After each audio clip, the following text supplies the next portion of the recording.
So do you guys want me to give like an intro, like the rules and so on? Is that how we want to do this, or do you guys just want to start? Sure. Go ahead and lay out how we're going to do this.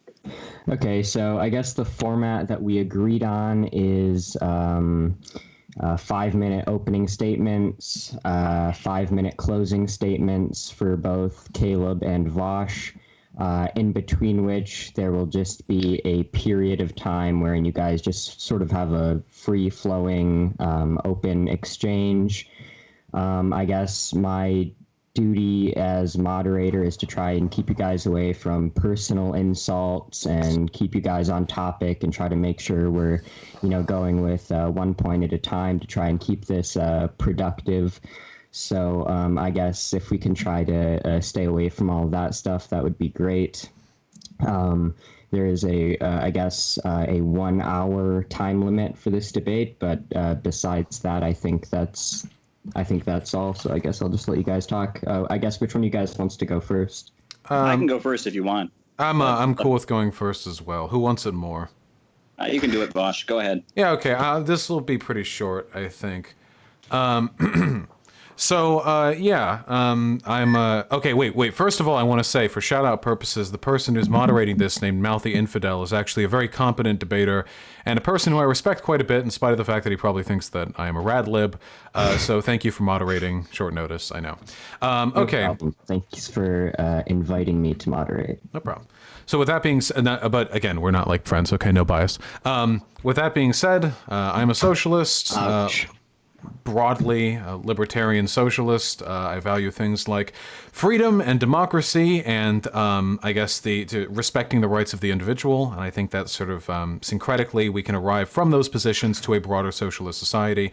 With that being said, I guess the reason why we're here right now is because you called me out on Twitter a little while ago at the beginning of May, Caleb Maupin. You said a lot of really weird stuff and it made me feel like we had some pretty substantial disagreements. Stuff like you kept saying like shame, like saying that I say all Tankies are fascists or what have you, claiming that like I'm spitting on the legacy of the Black Panther Party or of other people who were revolutionary socialists in their time, telling me like shame. You said shame quite a bit, which felt like I was kind of being like scolded by like a school teacher or something. But I guess I was a little bit confused by your intentionality there. I'd be interested in seeing if we could arrive at an amicable resolution. Also, if I do at any point seem tired or out of it, it is not because I'm disinterested in this conversation. It's because I just suffered critical brain damage following an earlier debate today. But hopefully that will not affect me. I am a strong man, and I will try my best. Okay, that's all I have to say. All right. Shall I go ahead? Yeah, go ahead, please. Bosch, we may not agree on a lot, but one thing I think we can agree on is that Fox News is no good. And you'll notice that whenever they have a Muslim on Fox News, one of the tactics they will use is they'll say to the Muslim guest, they'll say, "Do you denounce Hamas?" And of course, the Muslim guest will say, "I denounce terrorism. I'll oppose that." That's not enough. You must denounce Hamas. When they have an anti-racist activist or an activist against police brutality on Fox News, they'll say, "Do you denounce Black Lives Matter? Do you denounce the radicals and the Black Panthers?" And they'll respond, "Of course we denounce violence. Of course we denounce law breaking." No, that's not good enough. Somebody in the Black movement said something radical. We want you to denounce them. This tactic of demanding that people denounce other people in their movements is a tactic that the right wing has used against progressive forces and consistently uses. And the way it manifests it among socialists and against those who advocate building a socialist society is the demand, sure, you can believe in socialism, but you must denounce as loud as possible every country around the world trying to build socialism. You must repeat State Department propaganda against them. And if you don't do that, you are somehow the equivalent of a Holocaust denier or a Nazi. And that is very, very dangerous. It's a big problem in our movement. Now, Vosh, I know that you and I have very, very different definitions of socialism. I'm not going to change your mind, but I'm going to tell you the definition of socialism that I understand. It comes from Frederick Engels, from his book, which is one of the most important books in the history of Marxism, Socialism, Utopian and Scientific, where he says that socialism is when, quote, "the proletariat seizes public power and by means of this transforms the socialized means of production, shipping them from the hands of the bourgeoisie into public property. Socialized production upon a predetermined plan becomes henceforth possible, and anarchy in social production vanishes. And I think that there are societies around the world that have done that have seized the means of production. There have been mass anti-imperialist and socialist working class peasant movements that have risen up, seized control of the means of production. And yes, they've done bad things. Yes, human rights have been violated. Yes, crimes have been committed, and no one is here to defend those bad things. But I think, as those of us who want to build socialism in the United States, I think we can learn from those struggles. And I think that portraying Tankies as if they are fascists or as if they are the equivalent of white supremacists is a big blunder. And this kind of tanky baiting has been a threat to the entire progressive movement. The war on organized labor began in the 1950s when they pushed some of the most revolutionary labor leaders like Harry Bridges and William Z. Foster out of the labor movement with this anti-Stalinism, this anti-Tankyism. And a lot of Trotskyites and social democrats went along with it, and it hurt the entire labor movement. Bernie Sanders' campaign, he was tanky baited because he said that Cuba's healthcare system has been good. 60 Minutes did a hit piece on him. That became the whole focus. Bernie Sanders won't denounce existing socialism loudly enough.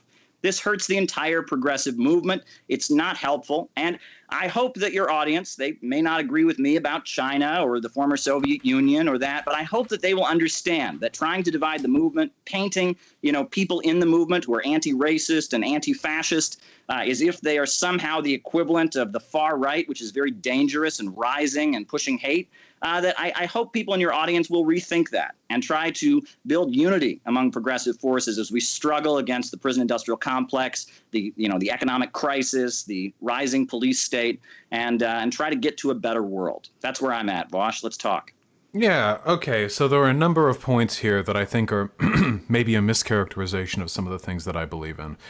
First of all, with regards to, so your ultimate argument is one against gatekeeping, effectively, that there's ultimate harm done to the movement when you engage in any action to distinguish the broader, the right-left from the parts of it that you want to excise. Unfortunately, excising undesirables from your movement is, I think you as a fan of the USSR would probably know, basically a necessary part of any revolutionary activity. With regards to the Tankies that are referred to, for example, I'm not referring to people who, for example, are at any point not as critical of the USSR as I am, or people who see value in some of the revolutionary movements in the developing world. I think these are perfectly fine things. I'm talking about people who aggressively engage in optics, which are antithetical to the things that I believe in. I'm not denouncing them because Fox News is telling me to. I'm denouncing them because they are my enemy and because they make us look bad. So, for example, while these people are by no means the majority, there are Tankies who defend Stalin. Anybody who is in any way, shape, or form in favor of either of the two components of socialism that you laid out, whether that be worker control of the means of production or the destruction of the commodity form, should despise Stalin. He was not a good man. And he did not do good for the movement. He just isn't a good person to hinge public representation on. And I wonder, then, how you would feel about the odds of Bernie Sanders succeeding in the United States of America, not if he refrained from denouncing the healthcare in Cuba or whatever, but if somebody had asked him, do you like Stalin? And Bernie had failed to answer in the negative. My issue here is that I think we're blurring the lines between people who have minor ideological differences but a shared goal and people who do not share a goal with me. Because there are people who defend bad things. When I hear people who are unironically defending, off the hands, like the Holdomer denials, like, oh, it was necessary, the kulaks were hoarding grain, there was nothing they could have done, they diverted grain. Like, this is abhorrent to me. Not only because it's morally impermissible, as far as I'm concerned, to defend, the actions which led to a genocide, but also because it's materially wrong, and also because it makes us look really bad. Whether we like it or not, socialism and its development in the United States of America is going to be predicated on our ability to relate to the average person with things we know they care about, whether that stuff be healthcare or ending foreign war or bringing about a reconciliation between those who have wealth divides between them. I don't think we can achieve this by allowing people who adopt the aesthetics, optics, and rhetoric of authoritarians to run rampant within our movement. All right. May I respond? Yes, please. I think you're making a little bit of a mistake. Now, there are two fronts I want to respond on. I can respond regarding myself, and I can respond regarding Tankies in general.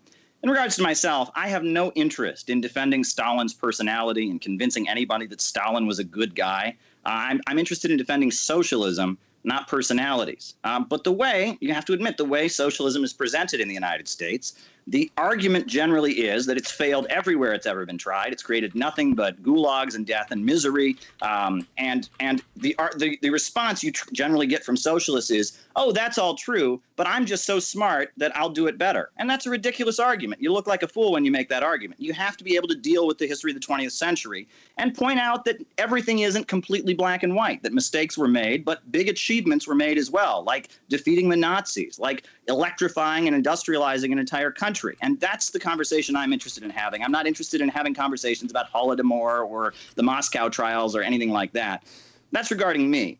However, when you characterize people who do question the historical narrative about the Soviet Union in this way, you need to recognize that you're talking about not just guys on the internet who might be obnoxious. Nelson Mandela was a Tankie. I will read you what Nelson Mandela said in 1986. Quote, "The Soviet Union is the torchbearer for all the hopes and aspirations. In the Soviet Russia, genuine people have been transformed from genuine people's power has been transformed from dreams into reality. The land of Soviets is a genuine friend and ally of all peoples fighting against the dark forces of world reaction." That's Nelson Mandela in 1986. So by saying that people that glorify the Soviet Union should be kicked out of your movement, you're disassociating from the African National Congress.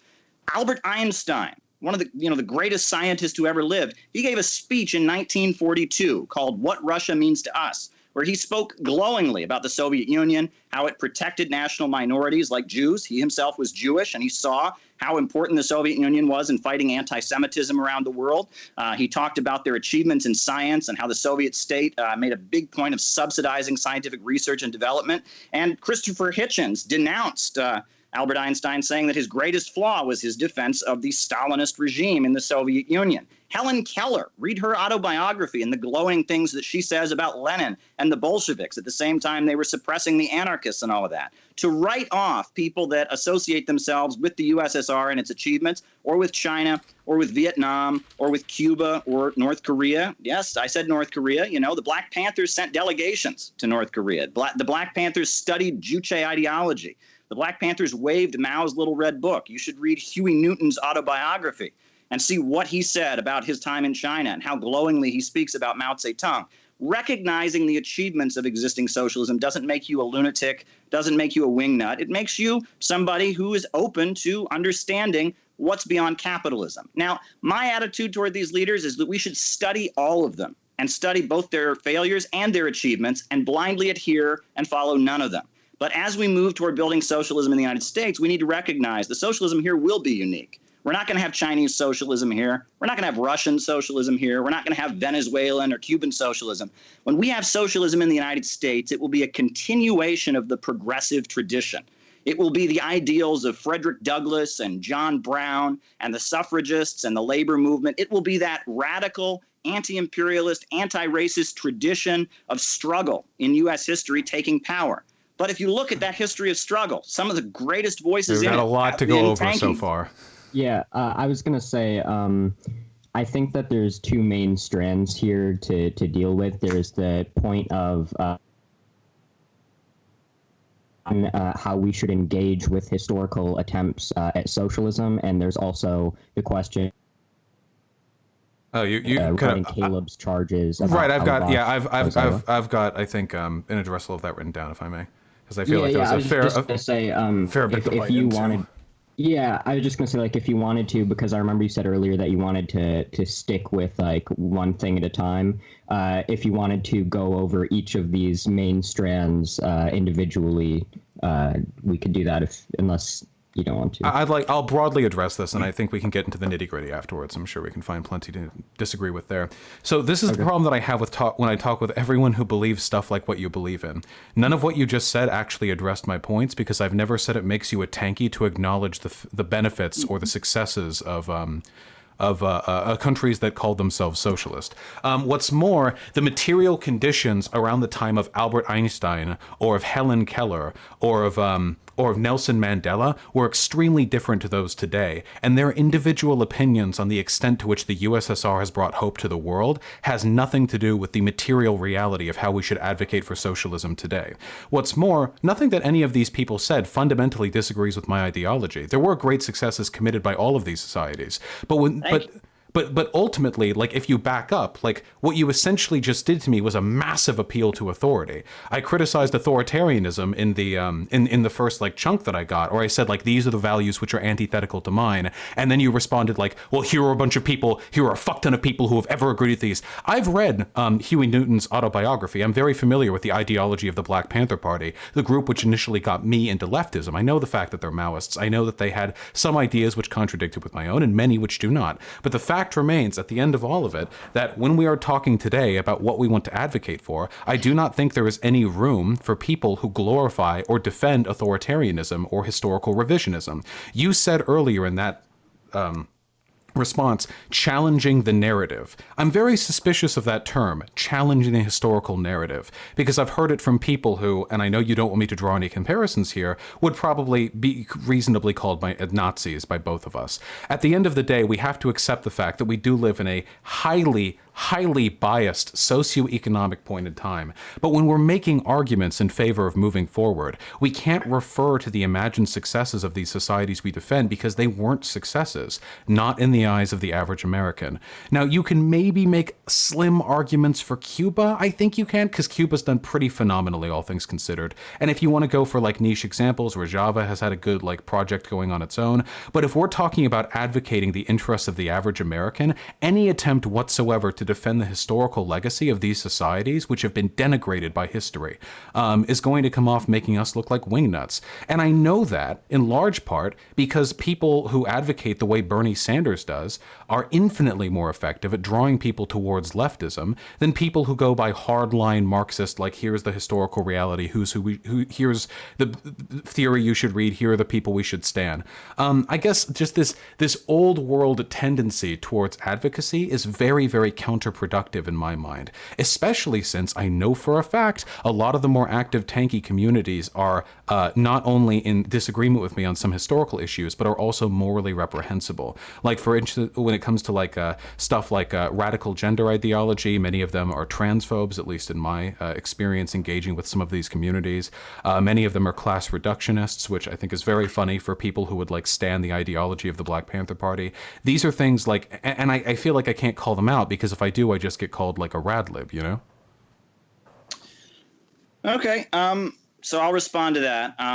First of all, according to your definition, then I'm not a tankie. I know that a lot of bad things happened in the Soviet Union, and I would say that probably the political repression in the Soviet Union, the lack of free speech and open debate, weakened the Soviet Union.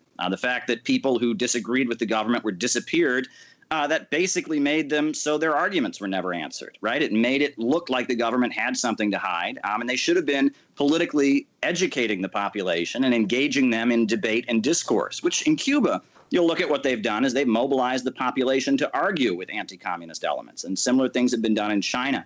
May I ask one question to clarify? Do you consider the modern-day state of China to be a proletarian state? Yes, I do. Okay. And I think it has a lot of problems, and I think that there are many things about it that are corrupt, but the fact that they have maintained, an economy where the means of production are organized by the state and raised 800 million people out of poverty, I think is a positive thing. But before we go on, before we pivot away from this, I want to answer one point. You talked about transphobia and such. The first transgender activist in modern U.S. history was Leslie Feinberg, who was a tankie, a leader of the Workers' World Party. The first gay rights activist in the modern U.S. history was Harry Hay, who was a member of the Communist Party USA. The first Broadway play to defend gay rights by Lillian Hellman, and she was a tankie if there ever was one. She was a very vehement defender of Stalin. So how do you feel about you're generalizing when you try to yes, there is definitely there was a big problem of homophobia and banning of gay people from communist parties historically, no doubt about it. But I believe that's a little bit of an oversimplification. How do you feel about transgender people, if I might ask? I think the way that they're treated is awful. Bullying, hate crimes, it's despicable. The way people, have been separated from their families, kicked out of their households. I feel nothing but empathy for people that are transgender and face all the hate and discrimination on that basis. But you agree that gender reassignment surgery is a valid way of addressing their, gender dysphoria in many cases. If an adult chooses to do that, that's their business. It has nothing to do with me. Okay, well, I would like to try to get away from the transgender stuff. Just in order to keep us on topic. Oh, sure, yeah. I just feel like sometimes reactionary tendencies are hidden by Tankies under the guise of like a class ideology. Like, let's not address this. We'll only end up splitting the movement over hairs. But yeah, we can Sure, stick to I one. got you. Hate crimes, discrimination, bullying is something that any progressive would oppose. I'm with you on that. Yeah. What about China, though? I guess this would be like something I'd characterize as a tanky tendency. I can't get behind the idea that China is a proletarian state. They have, just a rabid market economy. The only difference is that it's all like broadly organized under a state apparatus. But that doesn't really lend towards the individual power of the worker. Well, I think if you look at their economy, it doesn't function on the basis of profits. The state, which is rooted in communities, every building has Communist Party members in it. There are 90 million members of the Chinese Communist Party throughout the country. They're very well organized, and the state controls capital on behalf of the population. Now, they do it in a corrupt way sometimes, but overall, it's been very successful. But individuals Mass eradication of poverty. They become the second largest economy in the world. Huge achievements, and it's because they don't function according to the capitalist logic. In 2015, they are capitalist. In 2015, the Chinese stock market, it crashed, and if a similar crash happened over here, there'd be riots in the streets compared to how dramatically it crashed. The country didn't even blink an eye because 90% of the population has nothing to do with the stock market. The state and the Communist Party run the economy, not profiteers and bankers. There's plenty of profiteers and bankers there, but they live in fear of a mass organization built by Mao Zedong in the mountains during a people's war that has taken power and transformed the country. Yeah, this is exactly what I mean. They don't live in fear of anything. They're incredibly powerful, and the only way in which they're restrained is by their state of unelected officials, not by the people. The reason the people don't revolt is because the Chinese people probably know what happens when they take to the streets and express anger with their government. If I had to guess at any broader political or socioeconomic motivation to keep them from going out, no. The average worker in China has absolutely no control or credence. Precluding them from investment isn't the same as giving them control over the economy. They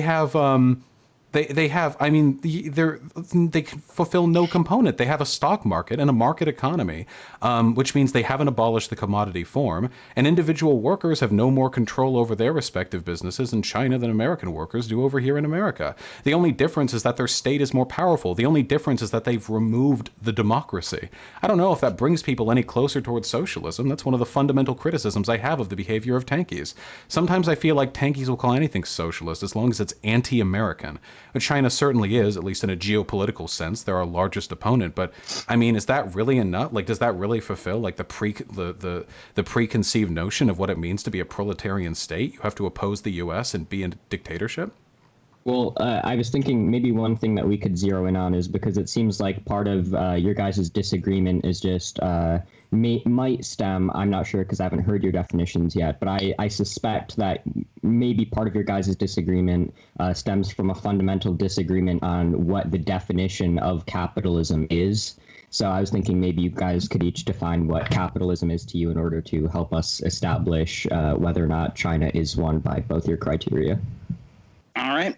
Well, I will first respond to what was said. You'll notice China is one of the few governments in the world that actually supports workers when they go out on strike. And actually, there are a huge amount of labor struggles going on in China. And you'll see many instances of the Chinese government supporting the workers against the corporations. We all know about the horrors that happened at Foxconn and the horrors that happened at, I believe it was Hyundai or a car manufacturer. And what is not told is how the Chinese government Communist Union went out on strike, and the Chinese government supported the striking workers and forced the bosses to change their conditions. There are many examples of that. Now, of course, there are things to the contrary that shouldn't go on. But I don't think that's a fair characterization. I think that the bosses in China, the business owners, live in fear of a state that, yes, wants to utilize them to bring in foreign investment, that, yes, sees it very important to develop a market sector, but at the same time will control them for the benefit of the population. And many of the private sector corporations in China aren't really private. For example, Huawei Technologies is technically a cooperative under Chinese law. But if you look at it, it doesn't function according to market logic, right? The way it functions, it's completely in coordination with the Chinese state, with the Chinese military. It produces products based on what the 5-year plan says. It's a state-controlled mega corporation, yes, that's technically private, but everything it does is in line with the Chinese Communist Party's vision. Yeah, so it's an authoritarian agency in line with an authoritarian agency. Nothing you just described has to do with workers. In fact, China bans private unions or individual labor unions. Yeah. No, it bans what are called free trade unions, which were set up by the CIA, led by Jay Lovestone. No, independent labor unions are illegal in China. Federation of Free Trade Unions has been used against socialist countries around the world, and there's a constant demand in the New York Times and other publications that workers leave the communist union where they feel at home and join an entity controlled by the You're loading everything you say is loaded with so much language. That's not accurate. The glorious state works in tide with the workers to no, independent labor unions are illegal. People have tried to form unions and it's been cracked out on. U.S. controlled. No, independent doesn't mean U.S. controlled. Freedom doesn't mean the CIA is running it. Federation, Google J. Lovestone. Google, no, I'm sorry. Do you have evidence that every single time individual Chinese workers try to form a labor union, it's being done in tandem with CIA work? No, I'm telling you that when you refer to, quote, free trade unions, which is frequently done in American media, that refers to specific entities that are tied to the United States and American intelligence. It doesn't refer to just random groups started by random people. Then what trade unions can people form? Or what labor unions can people form in America? In China, sorry. Every Chinese worker is part of the government union. Yes, the one government union. Sometimes that union doesn't function the way it should. Other times it does. But when you refer to free trade unions, you're not talking about any union. No. I'm talking about individual workers. Specific grouping supported by the United States. Yeah, I know. You've already said. NGOs that operate in China, and that's not fair. I'm saying it is not legal for workers in China, independent workers who have nothing to do with the CIA, to independently form labor unions of their own volition. They have to join the All-Chinese Federation of Trade Unions, which falls under state control, another apparatus of worker rights that ends up being deferent to an authoritarian government. Likewise, your argument that China protects workers' rights is laughable. Foxconn workers are paid more in Taiwan than in China. China has historically been perfectly comfortable that their workers slave away at incredibly low wages because they benefit from foreign investment. That is many things, but proletarian state, it is not. That is capitalism. China is just state capitalism. It is the entire apparatus of a market economy run by private actors, except some of them are also controlled by an authoritarian unelected government. There is nothing socialistic about China, not in any way, shape, or form. Even the individual act of forming unions is banned by the government, and union organizers face a wide variety of pushback. Unions. No, they have one union. But I'm going to let you finish. I don't want to interrupt. We don't want to interrupt they have each other. one union, not independent unions. It doesn't really count if it's a state union. Do you know what the term controlled opposition is? Oh, I think you know, but I'll describe it for you. So controlled opposition is when you have a state with over 1 billion workers who have less worker rights than their neighboring countries, and if they want to get more rights, they have to subscribe to a union that is controlled by the state, which has a material interest in keeping them from developing workers' rights. That is what a controlled opposition is. Hey, don't like the working conditions in China? Why don't you join the glorious Chinese Communist Party's single labor union, where you can absolutely, definitely improve the material conditions of your class? Are you finished? Yeah, I am finished actually. Okay. Well, I don't agree with you about how you characterize state capitalism. I think state capitalism is Saudi Arabia. You're not Saudi a socialist. Arabia, yes, I'm sorry, may I finish my point? Sorry, my apologies. Saudi Arabia, the government pretty much owns everything. But all it does is make sure that profits flow into the hands of the royal family. It's a market economy, except the state is heavily involved. You can say that about Singapore, for example. South Korea, there's a huge amount of government involvement. Taiwan. And it's interesting because libertarians will often point to these countries as free market paradises. Well, no, the state is heavily involved. It's just a capitalist state trying to benefit a small clique within the ruling class. It's kind of Bonapartism, according to Marx. But you know, the way you describe things in China, I see the Chinese Communist Party as an organization that has rapidly improved the lives of millions of workers, and it's done so by controlling the economy. You can point to many bad things, and I don't deny those bad things. Corruption's a big problem in the country. Many of the folks who were in the countryside and didn't have running water and electricity have moved into the cities and have been very badly treated by employers, especially in the regions that are a little more free market. You know, no one would deny that China has a lot of room to improve on these things. But I don't think that, by definition, makes it capitalist, right? China executes billionaires. China very, very, very closely controls the corporations. You should read about Jintao culture, where corporations that have been caught polluting, they're forced to get on national television and apologize to the country in exchange for a shorter prison sentence. Do you know, capitalists of China live in terror. Do you know what the term is the Chinese Communist for the Party. private market being rolled into state authority? China, the government controls the corporations. In the United States, the corporations control the government. Very different situation. Do you know what the technical term is for an economy where the private sector is rolled into the authority of the state? It's fascism. We're talking about we're talking about fascism. The only thing you've been able to praise about the Chinese government is that they elevated. I thought you didn't equate communists with fascists, so now you do. Well, wait, of course, because you're not a communist and China is not a communist country. So this is just me calling a fascist defender a fascist. Yeah, you're literally just defending China. Whoa. You're literally just defending. Try not to talk over each other. You're just defending China on the. Let him finish. You're just defending China on the premise of its authoritarianism. That's it. You're arguing like, well, it elevated the country and made them wealthier. You can make that argument for Adolf Hitler. The blood spoils of the war elevated the material wealth of his country too. That is irrelevant when we're talking about the extent to which China is actually a socialist country. Every time you defend it, all you're doing is defending the extent to which the state has the ability to interfere in the market. That's not socialism. That's never been socialism. The workers aren't elevated in China. America has more worker rights than China is. I say with full and 100% confidence that the United States of America is more of a proletarian state than China is. And that's really saying something, because I am not a big fan of America. This is my issue with like the tanky aligned people. I don't think you give a fuck about socialism. I don't think you give a fuck about the workers. What I do think is that you hate America, which works in line with you working for RT and having been on Iranian state TV before. I think you're more interested in propping up state actors that oppose American geopolitical interests than you are in actually making life better for anybody. And if that's actually your interest, if you just want to go full fucking anti-America, that's totally okay, my dude. I'm not a huge fan of America either, but don't dress it up as you being a fucking socialist. Don't denigrate my social movement with your nonsense fucking fascist defending American anti-exceptionalist dogma. Why not just be honest with just go on Iranian TV and talk about how American like devils are going to rid the entire world of like the well-being of their children or something. All right, well, for the purposes of this conversation, I would like to try and stay away from discussing. That's right. I only need to do it once, no problem. His possible motivations or whatever, but yeah, go on. Okay, well, I'll respond to three of those points. First of all, the work that I do as an RT reporter and that my coworkers do is something I'm very proud of. And I find it despicable that you would repeat State Department talking points against us at a time where freedom of speech is under attack, freedom of the press is under attack. This is something I'm very, very disappointed in. I'm not here as a representative of RT. There are many different viewpoints represented on RT. I'm not going to dignify that with a further response. I'm very, very disappointed to see you promoting McCarthyism. Secondly, so am I a tankie or not? First, I wasn't a tankie because I didn't quibble about Holodomor.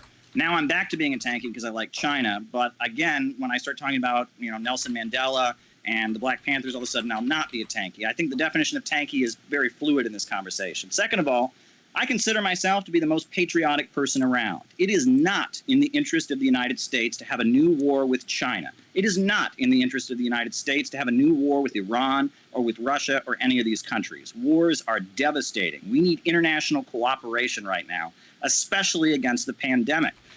And right now, especially the anti-Chinese hysteria is very, very frightening. The idea that instead of admitting that we should be working with them to fight against the pandemic, our leaders are whipping up every extreme, unproven allegation against China is very, very disappointing to me. I want to see a United States that gets along better with China, with Russia, with Venezuela, with Cuba, with every country around the world, Vietnam, every country building socialism or building an independent economy. I want to see friendship and cooperation. So to describe me as someone who hates average Americans and all of that, I think socialism and having our government control the economy and fight for the people, I think that would be in the interest of the population overall. Now, I have to address this issue of fascism. You say fascism is simply authoritarianism. Well, many authoritarian societies have existed throughout history. Fascism, if you understand the Marxist tradition, is a form of Bonapartism. It is when capitalism is in a state of crisis, one section of the ruling class utilizing the state to rain mass death and destruction to beat down sections of the population in the hopes of stabilizing the economy. When Hitler took power, he basically represented the German industrialists. He set up concentration camps. He broke the labor movement, and he did not control the means of production. I mean, it was largely a private economy, and it was, it was mass killing of workers. It was a mass regime of political repression. The same thing was done in Italy with Mussolini. The same thing was done in Spain with Franco. Fascism is a form of right-wing Bonapartism rooted in anti-communism, rooted in the idea that we got to kill the commies. Anything's better than the commies. It's right-wing, and it's propped up by the United States. I mean, IBM, the computer corporation, ran the punch card machine for the Holocaust, right? I mean, Henry Ford was very, very closely tied in with the Nazi regime. And American capitalists thought Hitler was great because he was killing communists. Hitler was the ultimate anti-tanky. He preached this hysterical anti-communism. The Reds are coming, anything against Russia. He killed 26 million Russians in his invasion. This is not relevant. So to try and paint people who want peace and cooperation with China or Russia as if we are the equivalent of Nazis is just... That's historical revisionism I've ever heard. So that's a nice misdirection. First of all, I never said fascism was authoritarianism. I said that economically it was rolling the power of the private sector into the state, which is the definition, and that is what China does pretty effectively. I noticed, by the way, that you described socialism as the government fighting for the people. Interesting, because National Socialists described it the exact same way. The government doesn't have shit to do with socialism. It's about the workers, my dude. I don't know why you have so little faith in the average proletarian, but your constant deference back to an authoritarian state to lead the vanguard is very strange to me. I don't know at what point I indicated I wanted war with China. That was a really weird departure from our conversation. I obviously do not. But you claimed, it's really funny to me that you claimed that it would that it was disgusting that I would attack your defense of China during a time where our free speech was being threatened by fascists, when the free speech of billions of people in China is being threatened every single day by their government and their social credit system. The Uyghur Muslims are being genocided as we speak. And for you to make the argument while defending that country that I'm the one impugning freedom of speech by criticizing you for your authoritarian tendencies is fucking disgusting. I also like how you deferred to an accusation of me engaging in McCarthyism for criticizing China when all of my criticisms were that they weren't elevating the workers. It's an interesting criticism for a McCarthyite to make, considering my accusation is that it isn't socialist and that I would like it to be socialist. I don't recall McCarthy sitting up there on the bench in court and saying, I have the names of 100 communists who work in Hollywood and proof they aren't communist enough. I don't remember that part, but again, history is not my strong suit. Yeah, I guess at the end of the day, nothing you responded with has anything to do with the material conditions of the workers in China, which tells me where your headspace is at. Why not just be anti-American? That's so much easier. I'm anti-American. There are people here I care about, I'm stuck. What are you going to do? Probably better that America be socialist than not. So I got to work within this, purview. But I don't know, dude, just nothing you're saying is socialist. Here's a question, because we're ribbing back and forth. I have a question for you, okay? Do you not think that the fact that basically everything is under the heel of the state in China might be precluding the ability of the workers to actually engage in socialism, especially considering there are independent leftist organizations in China that have been suppressed by the government because it doesn't coincide with their top-down authoritarian approach?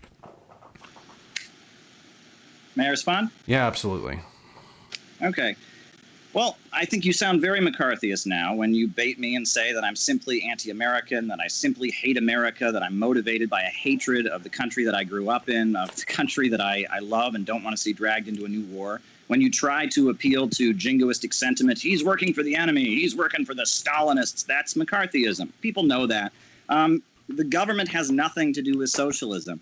Well, that's nice, but around the world historically, when workers have risen up, the main thing that they've tried to do is take control of state power. You may not agree with that, and I respect your right to disagree with that. But if you read Lenin's book, The State and Revolution, if you read Marx's writings where he talks, I mean, I just read you Engels, the proletariat seizes the public power. I mean, that's generally what the understanding of socialism is. Your definition of fascism seems pretty fluid. I mean, you say it's when the government is controlling corporations, then it becomes what's authoritarianism, then, well, no, I mischaracterized it. Your definition of fascism seems quite all over the place. I specifically I can respond to some of what you said about corporate power Uyghurs into the and state. social credit, but I'm not China's lawyer. I'm not here to say China did nothing wrong, but I can respond to that if you'd like. Oh, I mean, sure. I think it's where, again, like I gave a very specific definition of fascism twice now. So, yeah, I don't know about that. Also, the workers haven't seized control of the state apparatus of China. A very small group of autocrats have, of billionaires and state and party officials. Do you think, like, the workers are in charge of the Chinese Communist Party? Like, do they vote? So, I mean, as far as the Uyghur stuff, is China doing wrong things in those regions? Possibly. But you'll have to remember that so many of the things that have been going around on social media about that have been debunked. I mean, there was a video going around purporting to show police beating up a man for owning the Quran. It turns out it was from Indonesia. CNN. Do we really want to go down this road? I'm sorry. May I not be interrupted, please? Okay, you do. Miguel All right. Person of CNN was being interviewed, and she said that her child died in a hospital. Well, it turns out her child is alive, and the hospital records completely contradict everything she said, that was broadcast on CNN. Hashtag still no info, which was this popular hashtag listing people who'd been disappeared. Investigations showed that a number of those people couldn't be identified. However, there were a number of those people on that list who were actually had never even been detained and were in their homes, right? Now, I'm not saying China never did anything wrong, but at a time when our government is trying to whip up suspicion and build a case for war, I take what they say with a grain of salt. I know that the war makers lie. I know about the Naria testimony, where they had the daughter of the Kuwaiti monarchy or this Kuwaiti royal family member crying in front of Congress, saying, "Oh, they're taking babies out of incubators to build a case against for the war against Iraq." It turned out to be a total lie. When our government and our media is trying to demonize countries, they often say things that are not true. And that's just the reality. So I'm suspicious of some of that. Now, the social credit system, there's been a lot written about how the way mainstream media in the USA portrays it is not completely accurate. The Washington Post has run articles. There have been many, many sources, even within the mainstream press, that say that narrative that you get is not completely right. One of the main reasons the social credit system was set up is because there are people in China who've been convicted of crimes and have been levied fines by courts, and the government has no way of collecting that money. So it bans them from traveling. And it says you can't book a flight until you get on a plane. Well, in the United States, if you get fined by a court and you're convicted of a crime, you're fined by a court, and you don't pay it, you can go to jail. The idea that people are barred from getting on planes simply because they tweeted something critical of the state, I think, based on what I've read, is not completely accurate. That's not to say they haven't done anything wrong, okay? Again, I am an American. I love my country, contrary to your McCarthyist accusations. I love my country. I want things to get better here, and I don't want to impose the Chinese system here. I simply want international cooperation and friendship, not McCarthyism, not war hysteria, not polarization. So I noticed that you completely ignored the is the Chinese Communist Party democratically controlled by the workers question. That's okay. We both know the answer. I love that your denial of the Uyghur Holocaust right now, because didn't deny anything. I'm sorry. I'm sorry. There are flaws Denial. in the official narrative. You're trying to. Oh, I know flaws in the narrative. I know what you're doing. I flaws didn't in the deny anything. Oh, I've heard that before too. Hey, did you know that when the Soviet Union originally arrived at the Auschwitz-Birkenau camp, the plaque that they right. So whoa, slow down there, Maupin. Okay, all did you right. wait? Okay. Hey, continue. Right? Did you know that the plaque that they originally posted suggested that 6 million died there, when in reality the updated number later said 1.47 million? Did you know that there was an order for a metal door that went to a camp that didn't actually have any door frames that could fit it? Seems almost like it might have been bought by another group trying to incriminate that. Oh, wait. I'm not saying that the Nazis didn't do anything, mind you. I'm just saying that there is undeniably a lot of war propaganda following, the World War II that we should probably examine critically before we, fully address any of the accusations here. Dude, You literally are doing this just because there are a couple. Just because, and you're questioning the official narrative. I mean, and you started this by saying you don't equate people like me with Nazis. Wait. No. Like I don't equate all. Everyone sees how. Wait. I don't equate all Tankies to Nazis. I mean, the Holocaust is one of the most well-documented events. Can you let me finish? History. And at the time that it happened, mainstream media in the United States were the ones downplaying it. It was mainstream media that was downplaying it, and it was leftists like myself that raised the alarm about fascism. So it was communists and socialists that raised the alarm and said Hitler is killing people. While people like you, people that hate communists, people that hate the Soviet Union, they were the ones downplaying the crimes. Dude, you don't give a fuck about communism. Completely being facetious. Okay, but that's okay. We can back up a little bit here. Okay, so I know you're not denying the Uyghur Muslim genocide. Seuss? Wow, he actually. Hey, can I appeal to the moderator here? All right, let's give Vosh the floor. And it was about the fact that while leftists and socialists were raising the alarm about the crimes of fascism, mainstream media was ignoring it because they hated communists, because they preached hatred for the Soviet Union. And he wrote Horton Hears a Who to talk about Republican Spain and how the people, the republic was being crushed, fascists were murdering people, and the world sat back and did nothing. It was leftists, it was Tankies who raised the alarm about fascism's crimes. Yeah, you're just completely mischaracterizing it. Mainstream media was downplaying the crimes of Hitler. Let's give Vosh the floor for a minute. Yeah, okay. So, as I was saying, you're not denying the Uyghur genocide. You're just taking a couple of misplaced, like factoids that turned out to be incorrect. Saying we don't have all the facts about what's going on in China, my dude! I'm suspicious of mainstream media, and the fact that you would equate me with people who deny well-documented events in world history is absolutely despicable, and I don't want to continue this line of discussion. Wait. I can't just let you engage in genocide denialism and then walk away from it. You've made false comparisons between me. Everyone's heard you. I'm done talking about this. Yeah, let's just, it's okay. Hey, it's okay. My apologies. Move on, please. My apologies. Okay. I'll be nicer, but I do have to finish this one point, okay? So, often when defending an authoritarian regime against a genocide accusation, it's more optically and rhetorically efficacious not to outright deny its existence, but rather to draw up some questions like, hey, there is a lot of propaganda here. Maybe possibly there are some state actors who have, and then by doing that, you introduce the seeds of doubt that allow other people to then engage in outright denial. Now, I feel comfortable in making that comparison here because as Nazi Germany was a fascist society that engaged in a genocide, by every reasonable economic definition, China is also a fascist society currently engaging in a genocide. Though the societies are not exactly the same, there are many, many differences between the two. When we talk about a top-down authoritarian, xenophobic, ethno-state-like society that imposes state's will on the people, but then promises that the glory of the people will be brought about by the sovereignty and the power of the authoritarian unelected state, I think a little bit maybe, and that's kind of the argument that you've made as well, my dude. You haven't really made any arguments about the autonomy of the worker or the abolition of the commodity form. Every word out of your mouth to defend China has been defending authoritarianism, which makes me think you're not really a socialist. I read you this passage from Karl Marx on the third address in May 1871. But the working class cannot simply lay hold of the ready-made state machinery and wield it for its own purposes. The centralized state power, with its ubiquitous organs of standing army, police, bureaucracy, clergy, and judicature, organs wrought after the plan of a systemic and hierarchical division of labor, originates from the days of absolute monarchy, serving nascent middle-class society as a mighty weapon in its struggle against feudalism. Or in essence, the worker seizing the state is not nearly enough. It's not even close to being nearly enough. All you're doing is replicating the previous system of government, except with different people in charge. So we need a more substantive change, which China has not engaged in to any extent whatsoever. All right.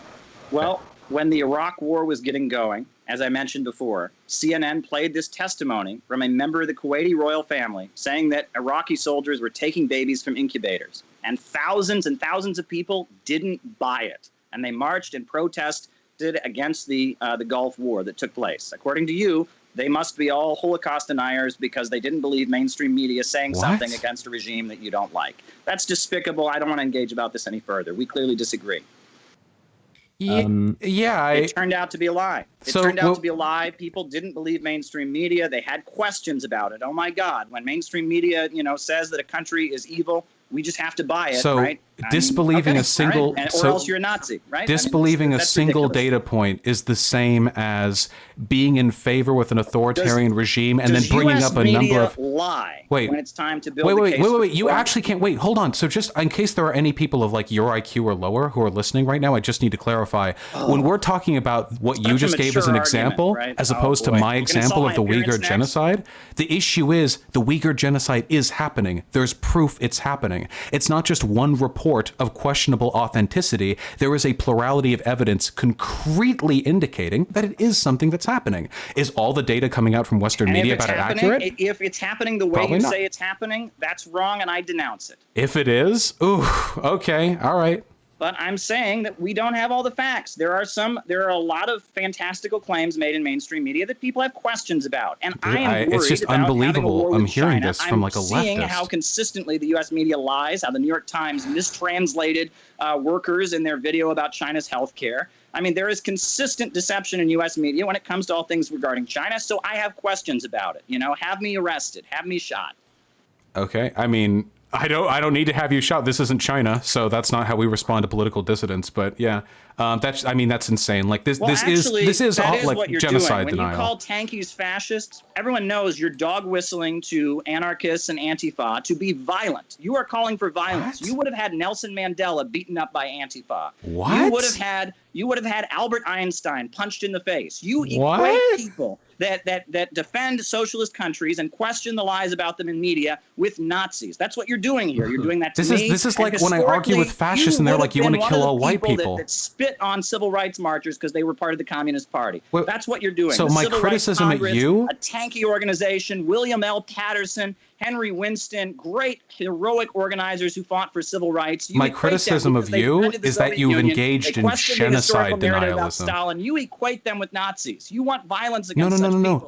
That's just despicable. you. No, my dude. Despicable. They're not all as bad as you. Just you. You're the one doing the genocide denialism. Nelson Mandela didn't do that. Great American poet. He signed an ad defending the Moscow trials and defending the purges in 1938. Yeah, that's pretty bad. Is that the right thing to do? Maybe not. That doesn't make him a Nazi. I didn't say he's a Nazi. Did he engage in genocide denial? Why are you conflating all these different things? I'm pointing out that you are painting people with a broad brush. You're painting all differentiation with the U.S. media on international foreign policy. No, I'm saying accusations you against China or Russia or are other defending. countries. You're equating all of that with the most despicable far-right human beings. And Can that's you not stop right. defending fascist governments against claims of genocide then? About this. I'm not going to change your mind. Sure, okay. I just declare, and I'm not going to repeat my accusations so we can actually move on from this point. I'm just going. I think we're hitting that hour mark. Do we want to do our closing statements? All right. Yeah, you can give your closing statement first. How about that? Actually, I think you went first in the opening. Do you want to go first? Sure. Okay. Yeah, so I don't mean to make this like a criticism of people's personalities or anything like that. There is a persistent effort on your part to paint me as some kind of radical anti-communist. Funny, because you are the one who has failed to defend any aspect of actual worker ownership or commodity form abolition over the course of this discussion. You have painted me as somebody who is in favor of war between America and China, which is patently false. You have painted me as a McCarthyite for wanting China to be more socialist. And you have painted me as somebody who just blithely accuses everyone of being a Nazi, which isn't true. You are the one who got to the genocide denial all on your own. I did not lead you there. You walked there on your own. So I didn't even expect it. I didn't think like it was that bad, but I guess it is. I guess we are at that point. So my main issue is like, yeah, I think people like you are a literal fucking toxin, not only to socialism, but to the workers of this country. I don't think you give a fuck about them, their well-being, their autonomy, their freedom, their alienation from the means of production. I think you give a fuck about some little personality cult you're trying to build while working in tandem with other non-communist states that just happen to dislike America. And I would like to remind that you and everyone else who is listening right now that hating America, while based, is not an ideology. And that if you want to be a real socialist, you're going to have to substantiate yourself a little bit more than that. Funny that you're the person who assigns, I suppose, the tanky label to himself, yet I am the one who seems to have a greater understanding of the actual like definition of socialism and how it should be applied. Plus you're white. All right, go for it. I don't know what you said about my relatives, but whatever. You know, I know you're probably going to give this video a name like I destroyed some tanky, but I just want to review for your audience what they've heard from you so far. They've heard from you that authoritarianism is the definition of fascism, that China is merely authoritarian when it controls the economy on behalf of the working class. I've ripped that to shreds. We've heard from you that Tankies are transphobes and homophobes, and I've shown you that Tankies are some of the biggest and defenders of LGBT rights in U.S. history and basically launched the movement to free LGBT people. We've heard you bait me over my job and call me anti-American over and over and over again, but then insist that that doesn't matter because you're anti-American also, appealing to basically McCarthyist and jingoist sentiments. And over again, we've seen you talk like a Fox News employee. You accuse me of denying a genocide. I asked questions about a current event that is going on at a time that U.S. media is actively mobilizing us to hate China and has said things inconsistently. I'm not denying things because I don't have enough knowledge to deny things. I have questions about what U.S. media is saying about China. You act like this is some atrocious crime, and that sets a very, very dangerous precedent. By doing that, the next time there's Remember the Maine and we're sent to, go to war with Spain or the Gulf of Tonkin resolution, you're not allowed to question it because if you do, then you are just like a tankie. You've said that you don't equate Tankies like Langston Hughes, like Nelson Mandela, like Helen Keller with Nazis, but yet you equate me with Nazis when I do the same thing that they did in their time, which is question the mainstream U.S. media's narrative and accusations against socialist countries. So people can look over the tape, they can look and see what they saw, but I really think what you're doing is quite dangerous, right? I'm not China's lawyer. I love my country, and when you equate China and you equate China with authoritarianism, I think you're doing yourself a little bit of a disservice because right now, many people across the United States are suffering. They are not having jobs. They are unemployed. There's opioid addiction. There's a prison industrial complex. And what they want, they don't want some hippy-dippy worker co-op in the woods. They want a government of action that will take power and fight for them, that will rebuild this country, that will stand hand in hand, arm in arm with countries around the world, not preach hate, not try to whip us up into a new war, but instead build international friendship and cooperation, which will rebuild the crumbling infrastructure, which will lift up communities that have been downtrodden. They want state power. They want authoritarianism on behalf of the people. Popular power, workers' power to stop the crisis that we're in. And saying that socialism is just, employee stock ownership program or something like that is not going to appeal to them. The lie I've heard my whole life is that everywhere socialism has ever been tried, it's been nothing but a failure. It's done nothing. It's never achieved anything. That's a lie, Vosh. That is a lie. Socialism has had huge achievements and successes, and pointing them out does not make me the equivalent of the far right, and suggesting that is very, very dangerous to our movement. The worst thing about anti-tankyism, and this will be the last thing I say, is that it doesn't work. When people say to you, hey, you're a socialist just like Stalin. Stalin and the Soviet Union did nothing but horror. If you go, oh, no, I'm a good socialist. I'm not like one of those. Oh, no, I'm a good socialist. I hate all the countries. If you do that, you just look weak. You look pathetic, right? There will never be a socialism that the New York Times editorial page will approve of. I saw in Venezuela how the Venezuelan government bent over backwards to accommodate the opposition, to give them a voice, to let them participate, to let them have rallies, let them run in elections. U.S. media still says Venezuela is a brutal dictatorship with no dissent allowed. There will never be a socialism that U.S. media will not demonize and make extreme allegations against. That doesn't mean we should blindly believe everything these governments said. I believe in questioning. I believe in questioning and looking into facts, which you are trying to intimidate people out of doing when it comes to China and other countries. I'm not intimidating anyone, my dude. I just have a YouTube channel. I know you probably dream of being like the CCP chairman or whatever, but bye-bye. Goodbye. Hey, Mouthy Infidel, I know that was a shit show. I love you, buddy. Thanks for stepping in. The first moderator I had lined up literally wouldn't do it because Caleb Maupin is such a toxic influencer. He didn't want to platform him. It was really funny. Oh, geez. Yeah, well, I don't think I have the power to platform people very effectively, I guess, because I don't have much of a flat platform. But sorry, I feel like I didn't. Oh, you cut out? Hello? That, but it was kind of. Oh, sorry. I was just saying, I feel like I didn't do a very good job moderating that, but it was kind of hard to stop you guys when you were going. It's literally impossible to stop Caleb Malden from talking once Malden starts talking. Also, I know you're not supposed to be biased, so you don't have to agree with me or anything, but like the idea that like I'm making socialism look bad by denouncing Stalin, but him going like, well, I don't know if there's a genocide. People do lie. What the American people want is authoritarianism for the worker. Like, yeah, like that's not making socialism look bad. Okay, my dude. Anyway, yeah, that went probably about as good as I expected it to. I really do appreciate you. Moderating. No problem, buddy. Thanks for inviting me to host this exchange of high-level ideas. Yeah, of course. Everyone, Mouthy Infidel on Twitter and on YouTube, a phenomenal debater, has actually debated Eric Stryker, did a great job of it as well. I know that he has other debates that I haven't seen. I only have so much time, but seriously, a cool dude. Do not check out Caleb Maupin's channel. There is no need to. There's nothing for you there. Thanks, buddy. Have a good day. You too.